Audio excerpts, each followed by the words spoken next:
That was my next question. Now we've got reports the Japanese are getting angry. We have no homes. The radiation is higher than what you said.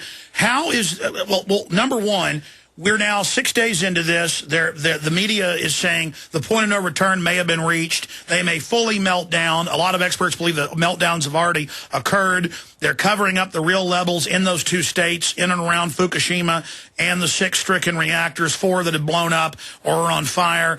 How do you statistically see this generally unfolding? How long could the disaster go on? Weeks, months? How much? This is a very good question. There are 3 possibilities, and 2 of them are very bad. And the one that I think is likely to happen is one of those.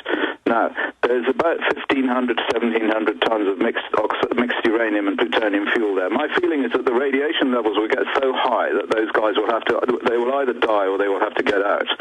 And probably, they're not really doing an awful lot of good. From what I see, this is desperate nonsense. They may as well try and piss on those things as in terms of trying to do anything, because there's huge amounts of plutonium and uranium there, getting hotter and hotter and hotter. So 2 things can happen. The first thing is that they can do the sort of China syndrome meltdown, and that's probably the best thing that can happen. So they will just melt down and fall through the ground, and a lot of bad smoke will come out, but it will mainly be confined to the North Island of Japan. So a lot of stuff will come across the United States, but it won't be like huge amounts. But I tell you what, the main problem is that if the plutonium, which is much more critically able to produce neutrons and explode in what's called prompt fission, if that gets together in the bottom of a tank and explodes like in the Fukushima accident, then it will be absolute nightmare for the globe. Never mind about Japan. That stuff will go up into the atmosphere and it will get into the sea and it will float everywhere, and it's a really serious accident. I mean, much worse than Chernobyl. The amount of uranium that came out of Chernobyl in the explosion was 50 tons. We've got 1,700 tons, I'm told, in the spent fuel, and about 600 tons in the reactors themselves. And if they can't keep that stuff in, and it does go up in a nuclear explosion, it will be spread all over the planet, and that will be unimaginable, the consequences of that, unimaginable. So those are the 2 things. First of all, let's hope that it melts through the bottom of everything and goes into the ground and disappears downwards. At least that will produce an area that they can contain, so they can throw a fence around it, and they can call the North Island of Japan mankind's folly. And the sea will become contaminated, and the fish will be contaminated, and people can't eat them, and all the rest of it. The second one is the explosion, which we just keep our fingers crossed and hope to God doesn't happen.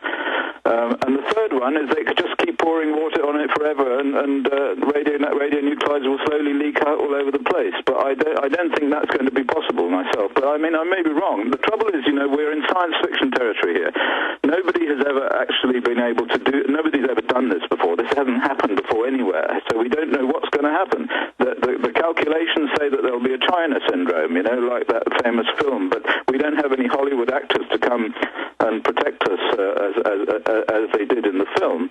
And in fact, the USS Ronald Reagan is, I think, steaming away as fast as it can go since it started to pick up radioactivity on it.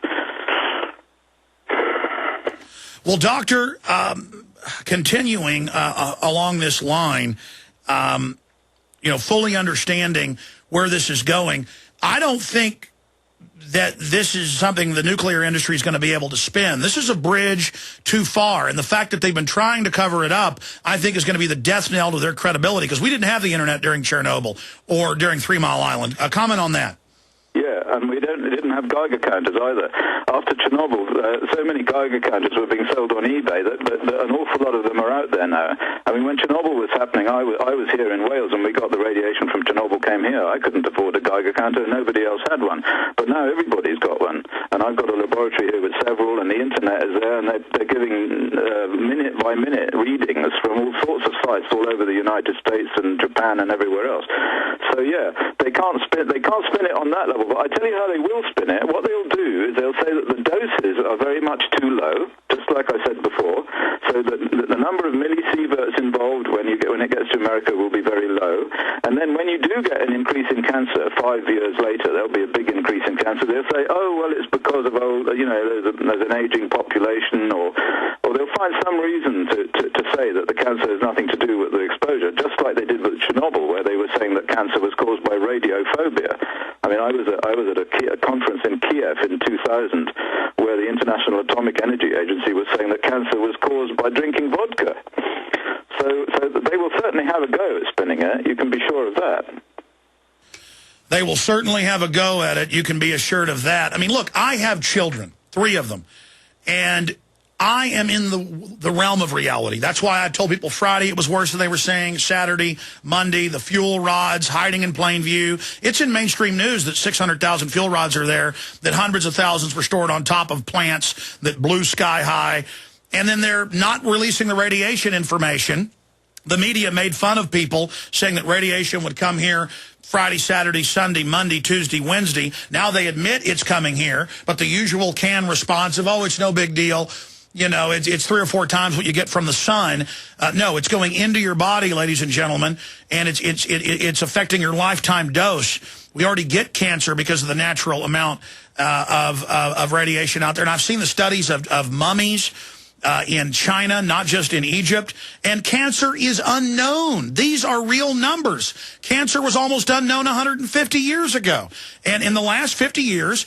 Listen, I've got friends that work in the office whose girlfriends have died of cancer or dying. Kids dying at school. I mean, it's an epidemic, and elitist children are dying. And clearly, a big part of this is the dioxins and the mercury in the vaccines. But the big driver from the studies I've seen is the radiation, the runoff from the plants, the runoff from the weapons plants, and they're killing us. And look at America, the biggest nuke site in the world after Russia, highest cancer rates. Then they lie and say, well, we're living longer. Actually, the U.S.